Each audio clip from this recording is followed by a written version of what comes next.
and they started the Vedanta Press, which published books about Vedanta by Westerners and the Swamis from India. It had a tremendous impact throughout most of the 20th century.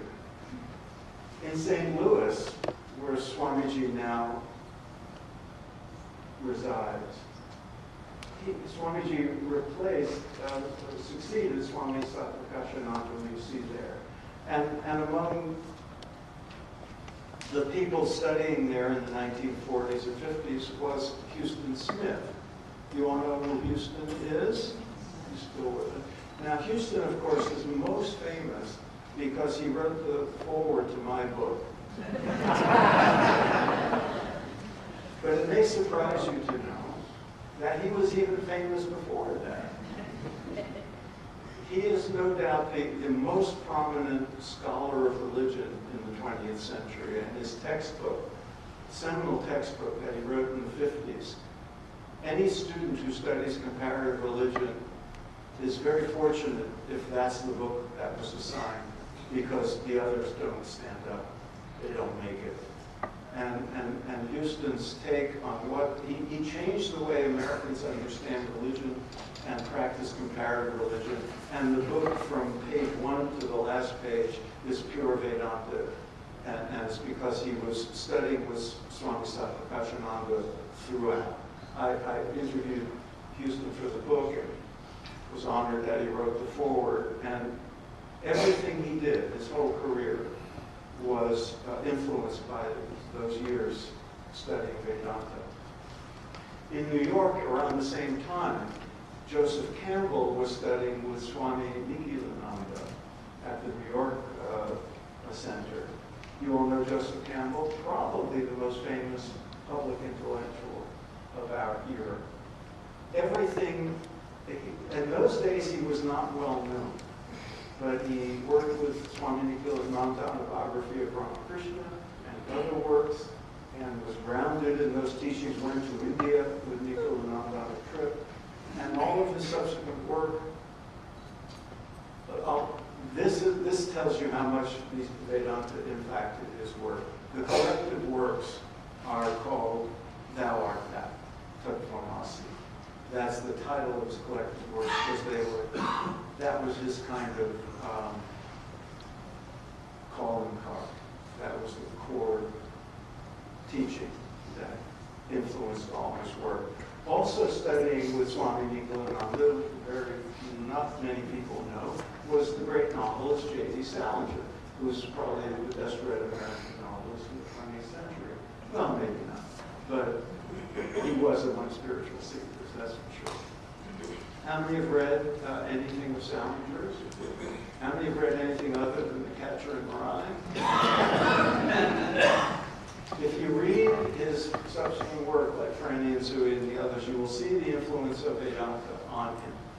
And he's portraying in fiction seekers of liberation, seekers of enlightenment, who are also trying to live in the world in New York in the 1950s, early 60s.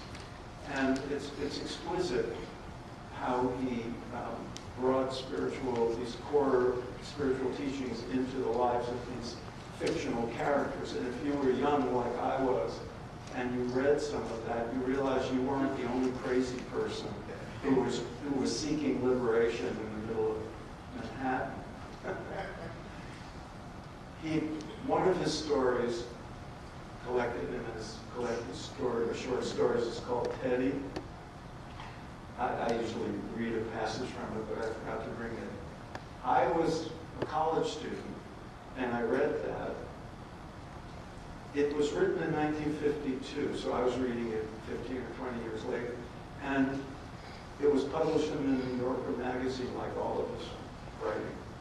And in it, this 10-year-old boy named Teddy is talking about his past life as a spiritual seeker, and how he was making very good progress, but he kind of fell off the path. So he had to come back into a life in Manhattan where it's very hard to be spiritual.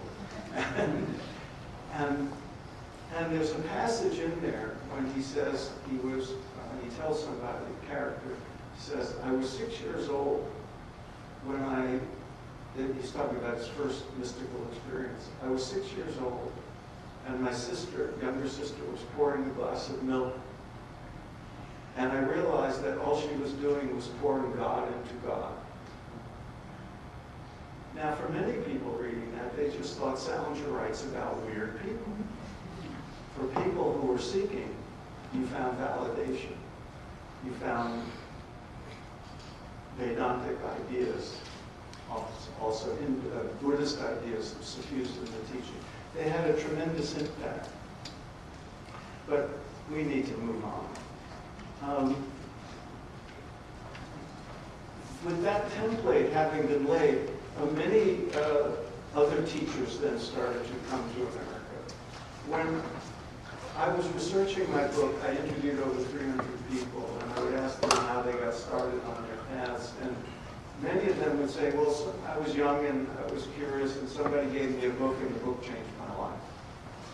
Which book do you think was most often mentioned?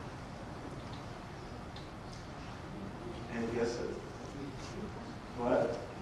Not the Gita, no. Yeah. Autobiography of a Yogi.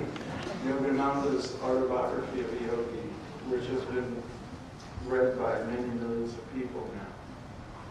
Yogananda, after Vivekananda, was, I think, the second most important of the teachers who came here. As we move forward in time, this book had a huge impact on people and still does to this day. It's in the thousands, and especially in the 1960s.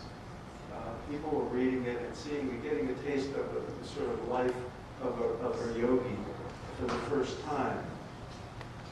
But he had an impact beyond the book, because he came here in 1920 and was the first of the gurus to establish his international headquarters in America and settled here. He lived here for 32 years, and his own lineage is Kriya Yogic lineage. He was hugely popular in the 20s and 30s. He was attracting thousands of people to his lectures. And he, too, was very innovative. He started disseminating some of his teachings through mail order, which was a new technology in the 1920s. And otherwise set up centers and temples throughout the country.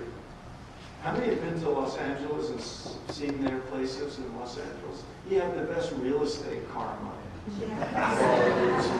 The most beautiful locations. He too had an enormous impact, and to a large extent still does.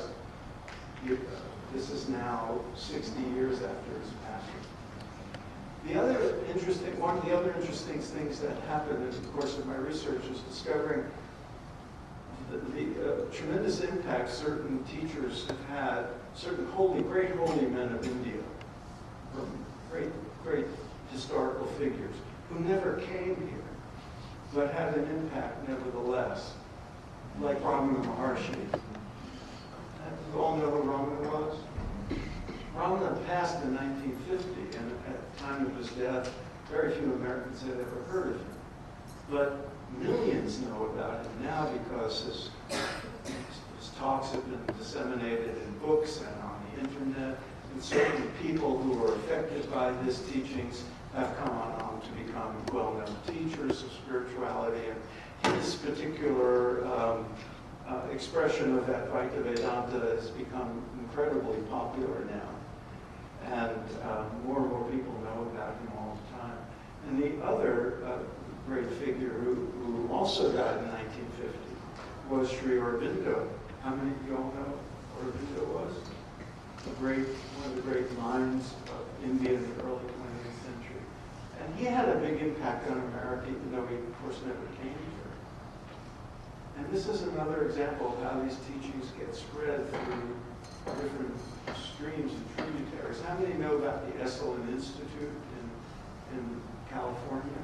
That was started because the founder, Michael Murphy, was deeply impacted by Indian philosophy, and especially Aurobindo, when he was a Stanford student and went to India in the mid-50s